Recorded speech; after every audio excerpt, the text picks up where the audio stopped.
me ma munyina akaba be asenhia de edi kan me da munyina ase na mu anani da edi kan wa beto channel ya wa be mko keke bo mode aso ba be ka gusian na de yenyina ye esuan no nso wasua bi ne efie aye kama enti enenso ya another simple recipe ye di kan no ma kire waakye recipe a me de beetroot ye ene de obetumi de bicarbonate of soda so aye we sene me use me waakye haban anka waakye de sa ne ye no so ho na sese ye ku ye ni nti to de bia baabi o ho na ati na oni bibia na wo use bibia bebo ani nti na me di kan de no ba ani nti no ji wakonwa no efise ne recipe no enso simple nemo no eboama sa wonua aduane dodo aso nto e de caterers for amwoso so enim se onua aduane dodo over 500,000 recipe we ya ma obehu ye ntia meme nua ketewe bi nemo no so usua me technique we ya eno nso beboa nti se ne original canon no a menjo obre ne twa me to TV ne so ne emfa hihye so efise bekoyi ye to aso abusiafo into anza meka say simple na simple nemo me beans na 4 cups so nti mefa emo 2.5 cups because pese beans na doso a chin mo no ena ne eba bekoni ma me ntwi beans ye nsinchen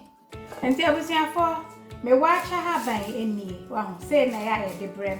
na me tobia no a ananso say ya de brem a me twitwa ne sei na ma kyekire we say butcher string uko any hardware shop bia obenya na nso say local butchers for okọ no ma obenya eno na ya de kyekire akokọ ne ade nti betumi anua enhwe enti se metwitwa na mekyekire ni say na me enua me beans na kyese ma wo ho na me atum na yese uyi ya na ekọ ena aye ni say betumi awi usunti e kama nti we na ena metwitwem na ma hyehye ni say bebre na ma adwuma no aye kama na mo nua aduane na ekọ yi ye to aso ente se me beans na me de asi so me de warm water na egu so ena afi ma hohoro ma haban na afi de atoso enti nkata so se be ya nhungu jenim bomode ansa obe ni sa uwie ya na chese wo kope ba bi atena ti me ma nehu na aben kakra na afi yedi nkomo ente abusiafo onse me kale na abe so ahunti enya ye se no a na chese meyi aya haban na frim ba ko pese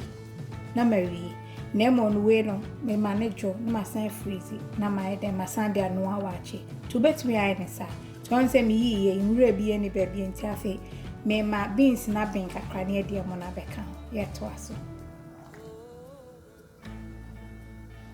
enti ne kokko ne de sane awu pani bia so no aye nsa ti beans na kakakra ana me fanchin bia nka ho ansa fanchin bia nka ho esa emma wo beans ne mmerentem ti ya ne se ne ma kire wi ya ana afi nso nsuo no obetumi asebi asi ho se bia dose mo na another time o de ano ti no eno so ye wante ye to aso se abusia force se dia me ani sa me de bicarbonate of soda kitu e bi be 1/4 teaspoon so na eso di egum ti de bia me di gum ansa na me di emono aba beka efise ya na aye nchinchin so yusu ni bebra ti bomodi aso be ni sei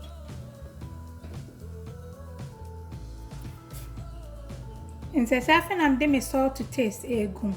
ana me mono nso ma hohoro ho so ti me mpe wacha epro nti amo a ya meta yusu ni adjustment ana say ni sticky rice bia ebeko nti amone de asa ne maka no de afade wo pe so ahu na ekoyi ya fe no aka ni nyina afra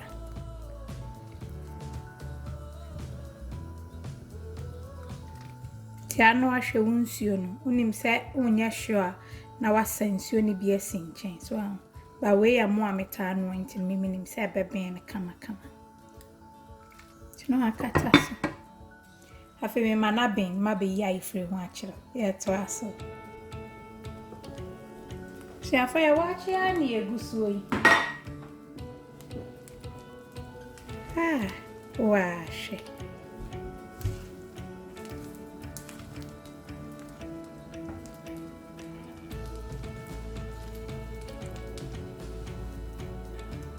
seni waakye yaje emme kraba seni atetare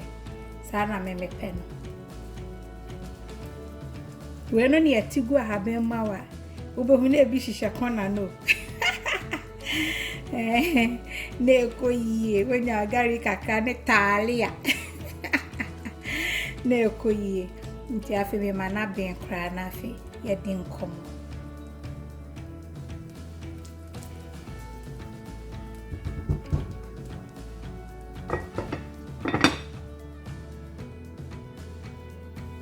I was here for into your Waakye na ye kama yo na wa ahye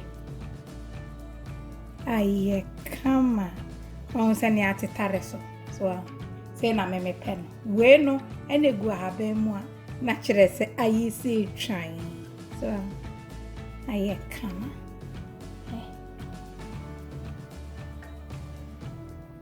ti bo modi aso be try ni se ya mama na ekoyi di akonya na ni nkomo Njabujafo was away there simple to Bomadia so be try be mamma once